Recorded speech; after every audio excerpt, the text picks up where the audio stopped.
नमस्कार, मैं चंद्रशेखर जोशी। देवभूमि टुडे में आपका स्वागत है। कल 4 जून है और इस तारीख का हर किसी को देश में इंतजार है। देश की 18वीं लोकसभा के चुनाव निपटने के बाद 4 जून को वोटों की गिनती होगी। लेकिन हम बात 4 जून की नहीं, उससे एक दिन पहले यानी 3 जून की करेंगे। 3 जून 2022 चंपावत के इतिहास की खास तारीख। वह तारीख जब चंपावत विधानसभा सीट से पहली बार एक मुख्यमंत्री मिले। दूसरी बार मुख्यमंत्री बनने के बाद पुष्कर सिंह धामी ने चंपावत सीट से उपचुनाव लड़ा और वे 55,025 वोटों के रिकॉर्ड अंतर से चुनाव जीते। आज 3 जून को चंपावत से विधायक के रूप में पुष्कर सिंह धामी के 2 साल पूरे हो गए हैं। इन 731 दिनों में उनका कार्यकाल कैसा रहा? चंपावत को उत्तराखंड का पहला मॉडल जिला बनाने के ऐलान के बाद चंपावत की तस्वीर कैसी है? विकास के क्या हाल हैं? क्या विकास को सचमुच पंख लग रहे हैं? विकास के दावों पर दम कितना है? विकास और उपलब्धियों के दावों के बीच असलियत क्या है? इन्हें लेकर भाजपा और कांग्रेस की दलील जाने, उससे पहले विकास के दावों और उनकी वास्तविकता पर एक नज़र दौड़ा देते हैं। मुख्यमंत्री ने 2 साल में 222 घोषणाएं की है। इनमें से 112 पूरी हुई हैं। टूरिज्म, आदि कैलाश यात्रा, मानसखंड यात्रा से लेकर पर्यटन और एंगलिंग और राफ्टिंग से तमाम साहसिक पर्यटन को नया विस्तार मिला है। रोजगार के अवसर बढ़े हैं और ग्रामीण अर्थव्यवस्था से लेकर समूचे जिले की इकोनॉमी में एक सकारात्मक बदलाव आया है।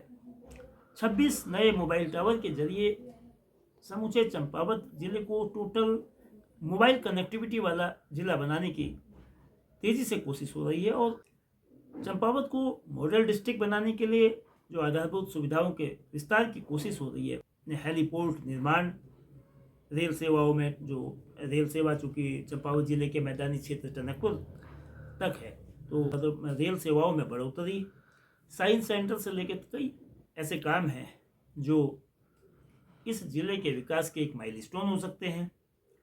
लेकिन वहीं चंपावत को औद्योगिक क्षेत्र बनाने का सपना, यानी कि जो सिडकुल बनाने की जो बात थी, वो अभी तक उस दिशा में कुछ नहीं हो पाया है। जिला जेल का निर्माण भी शुरू नहीं हुआ है। हिंगला देवी से चाय बागान तक जो रोपवे की बात थी, वो अधूरी है। चंपावत के 12 विद्यालयों के उच्चीकरण का सीएम का ऐलान भी अधूरा है। कांग्रेस के जिलाध्यक्ष पूरन सिंह कठैत सीएम के 2 साल को सिर्फ वादे करने और दावे करने का कार्यकाल बताते हैं। कहते हैं कि मुख्यमंत्री की विधानसभा क्षेत्र में लोगों को जमीन पर काम चाहिए, सिर्फ हवाई घोषणाएं नहीं। भीषण गर्मी में बिजली संकट से निजात चाहिए, पेयजल किल्लत का समाधान चाहिए, जंगल की आग से बचाव का स्थायी हल चाहिए। लेकिन कांग्रेस के आरोपों को भाजपा विशुद्ध सियासी और राजनीतिक प्रेरित बताते हुए खारिज करती है। भारतीय जनता पार्टी के प्रदेश कार्यकारी सदस्य एडवोकेट शंकर दत्त पांडे मुख्यमंत्री पुष्कर सिंह धामी को जनभावना के अनुरूप काम करने वाला जनता का विधायक बताते हैं और उन्हें मुख्यमंत्री के रूप में, विधायक के चंपावत के विधायक के रूप में 100% सफल बताते। मुख्यमंत्री के नेतृत्व में चंपावत को मॉडल और मॉडर्न जिला बनाने के लिए लॉन्ग टर्म, मिड टर्म और शॉर्ट टर्म तीनों तरीके से योजनाओं पर काम किया जा रहा है। एडवोकेट पांडे का कहना है कि यूनिफॉर्म सिविल कोड हो, चाहे नकल विरोधी कानून हो, ऐसे बहुत सारे काम हैं जो प्रदेश को लाभान्वित कर रहे हैं। साथ ही मुख्यमंत्री पुष्कर सिंह धामी की धाकड़ मुख्यमंत्री की छवि को आगे बढ़ा रहे हैं और इसका लाभ चंपावत से लेकर पूरे उत्तराखंड प्रदेश को मिल रहा है। इस तरह से जो समस्याएं जो पहले थी वो आज जस की तस पड़ी हुई है और इनका पेपर से अगर माध्यम से देखेंगे तो हो सकता है स्विट्जरलैंड बनने की स्थिति में भी अपने आप में ये लोग मानते होंगे और पेपर वर्क में माना भी जा सकता है। इस चंपावत में अभी मूलभूत समस्या सबसे पहले आजकल गर्मी के दिन है। पानी की यहाँ पर एक कोयला पंपिंग योजना बनी जो 30 करोड़ से ज़्यादा जो है उसमें खर्च हुआ है पैसा, लेकिन आज गर्मी में जो है वो धोखा देगी। वो कहते हैं कि टेक्निकल इसमें प्रॉब्लम है और इसमें लाइट की कोई प्रॉब्लम है कि उसमें फेस नहीं है, ये नहीं है। भाई जब 30 करोड़ की कोई लागत की योजना बनी होगी तो उसमें लाइट भी तो उसमें मेंशन होगी जिस पर्पज़ के लिए। और अगर इनके पास पंप है तो उसमें स्टैंड बाई की, अगर एक पंप खराब होता है दूसरा पंप जो है स्टैंड बाई की पोजिशन में भी तो इन्होंने योजना में रखा होगा। ये प्रावधान तो इन्होंने किया होगा ना। अब ये कहेंगे कि साहब गर्मी में जो है लाइट कम होगी इसलिए पंप नहीं चला पाए, इसलिए हम जलापूर्ति नहीं कर पा रही, ये तो सरासर गलत है। और अगर इस तरह से अगर योजना बनी है तो ये जो है योजना जो है केवल नाम मात्र जो है टेबल प्लानिंग से बनी है, फील्ड प्लानिंग के हिसाब से। मैं ये इस चीज़ को नहीं मानता हूँ कि फील्ड प्लानिंग के हिसाब से योजना बनी होगी।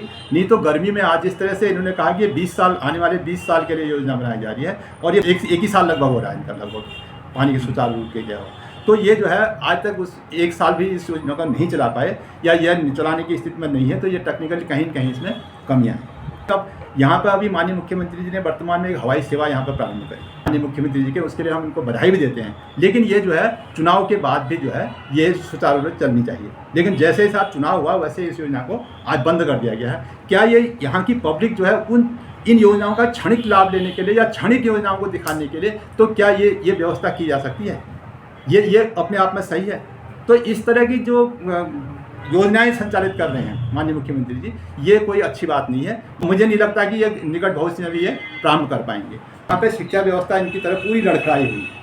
केवल जो इनके यहाँ अतिथि शिक्षक हैं, गेस्ट टीचरों के माध्यम से ये स्कूल संचालित हो रहे हैं। अगर गेस्ट टीचर अगर उनको एक तरह से हटा दिया जाए या उनको रोका जाए तो ये स्कूल सारे बंद होने की स्थिति पे है। आप भी प्रॉपर में ही लगाइए, GIC में लगाइए, GGIC में लगाइए। आज प्रवक्ताओं की कमी है, किसी भी विषय पर, किसी भी सब्जेक्ट पर जो है आज कोई प्रवक्ता यहाँ पर इनके नहीं है।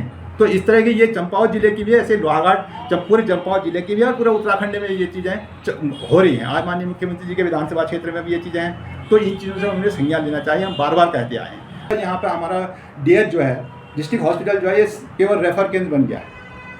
तो इस तरह से जो मशीनें भी इन्होंने लगाई हैं, जो मशीनें यहाँ पर आई हैं, वो धूल फाँक रही हैं साहब, उनको संचालित करने वाले लोग नहीं हैं। तो ये क्या है मतलब हमारे इस उत्तराखंड में? और अब माननीय मुख्यमंत्री जी के 2 साल पूरे हुए हैं तो उन्हें कुछ न कुछ तो संज्ञान लेना चाहिए। और 6 महीने का कार्यकाल उन्हें पहले भी मिला हुआ है। तो ये सारी जो समस्याएं हैं, इन समस्याओं को कोई ध्यान नहीं दे रहा है। केवल जो है पेपर वर्क के माध्यम से जो है विकास की योजनाओं का ताना बाना बुना जा रहा है। चाय बागान से साहब हम जो है हिंगला देवी तक रोपवे का निर्माण कराएंगे। आज कहाँ है साहब? बताइए। उसकी कोई भी अगर उसमें उस रोपवे के नाम पे किसी रोज शब्द का भी अगर कोई एक व्यक्ति भी अगर उसका ट्रीटमेंट करने के लिए या किसी उस प्लानिंग को, योजना को जो है कहीं कैसे बनेगी करके अगर कोई आया हो तो आप बताइए। हमने तो कभी नहीं देखा। मूलभूत समस्याओं को माननीय मुख्यमंत्री जी ने ध्यान देना चाहिए। मूलभूत समस्याएं ही जो है यहाँ की असली वो जो है विकास की जड़ें हैं। अब आज इस भरी गर्मी में जो है लाइटें काटी जा रही हैं। आप प्लेन्स में दिखाइए ना, हमारे टनकपुर बनमसा ही देखिए, अगर 1 घंटे के लिए अगर लाइट जाती है तो कैसे लोग मतलब वहाँ पर जी रहे होंगे, कैसे जीवन यापन कर रहे होंगे। तो इस ओर हमारा ध्यान होना चाहिए। माननीय विधायक के रूप में हमारे माननीय पुष्कर सिंह धामी जी का जो चंपावत का 2 साल का कार्यकाल रहा है वो काफ़ी उत्साहजनक रहा है। और इस 2 साल के कार्यकाल में उन्होंने जो विधायक के लेवल के कार्य होते थे, जैसे नई सड़कें कटवाना, नई सड़कों में डामरीकरण का कार्य है, पेयजल योजनाएं हैं, ग्रामीण रास्ते हैं, बॉर्डर एरिया के डेवलपमेंट के कार्य हैं, ये कार्य इतने अच्छे हुए हैं और इतने ज़्यादा हुए हैं कि जितने पहले नहीं हो सकते थे। माननीय मुख्यमंत्री जी की विधानसभा होने के नाते भी कार्य हुए हैं और विधायक के नाते भी हुए हैं, और जो कार्य हुए हैं वो ठोस हुए हैं। जैसा कि देहरादून में ISBT है, उसी स्तर का 72 करोड़ की लागत से टनकपुर में एक ISBT, जिसको अंतर्राज्यीय बस अड्डे का नाम दिया गया है, उसकी घोषणा ही नहीं की बल्कि काम भी शुरू हो गया और आधा काम हो भी चुका है। और वहाँ पर टायर रिट्रेडिंग का है, बसों की रिपेयर का है, बसों की बॉडी बनाने का काम है। इस किस्म का काम उस अंतर्राज्यीय बस अड्डे के अंतर्गत होगा। तो ये हमारे चंपावत विधानसभा ही नहीं बल्कि पूरे चंपावत, जो टनकपुर से बसें निकलती हैं, चंपावत, लोहाघाट, पिथौरागढ़, धारचूला, गंगोलीहाट, बेरीनाग, सब लोगों के लिए एक बहुत बड़ी बात है। काफ़ी सुविधाजनक वो बस अड्डा बन रहा, तो ये हमारे पूरे पहाड़ के लिए बहुत बड़ी उपलब्धि है। और टनकपुर में ही देखिए आप, टनकपुर में हमारे इंजीनियरिंग कॉलेज में जो सब्जेक्ट नहीं थे, ट्रेड नहीं थे, वो सब्जेक्ट उन्होंने क्रिएट किए। इंजीनियरिंग कॉलेज में स्टाफ दिया, डिग्री कॉलेज में स्टाफ दिया। उसके बाद टनकपुर से पूर्णागिरी जो मार्ग है उसमें काफ़ी वर्षों से रोपवे की घोषणा हुई थी, लेकिन वो रोपवे वैसे का वैसा ही था। इस समय जब हमारे विधायक हैं तो उन्होंने तुरंत उस रोपवे का निर्माण कार्य शुरू करवा दिया। ये भी ठुलीगाड़ से लेके पूर्णागिरी तक जो रोपवे बनेगा उससे तीर्थ यात्रियों को बड़ी सहूलियत मिलेगी। इसके अलावा भी माननीय गडकरी जी जब टनकपुर में आए थे तो उस दिन इन्होंने एक और बड़ी घोषणा की थी गुरु गोरखनाथ के लिए रोपवे की। और वो रोपवे एक रोपवे ही नहीं है बल्कि केबल कार जैसा रोपवे होगा ऐसा बताया है, तो उसकी भी घोषणा हुई है और वो भी कार्य होने जा रहा है।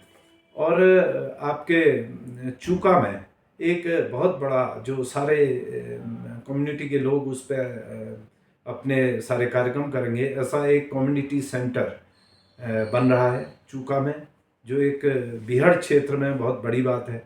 और अगर हम सीमा की बात करें तो जो हमारा एसएसबी है, एसएसबी जहाँ पे नेपाल बॉर्डर पे पेट्रोलिंग करती है वहाँ अंधेरा होता था और वहाँ इन्होंने पूरी विद्युतीकरण की योजना पास करके आज काम शुरू हो गया है। चंपावत में एक बहुत बड़ा जो कि पूरे पहाड़ में कहीं नहीं है साइंस सेंटर की स्थापना की है, ये भी 52 करोड़ रुपए की लागत का है।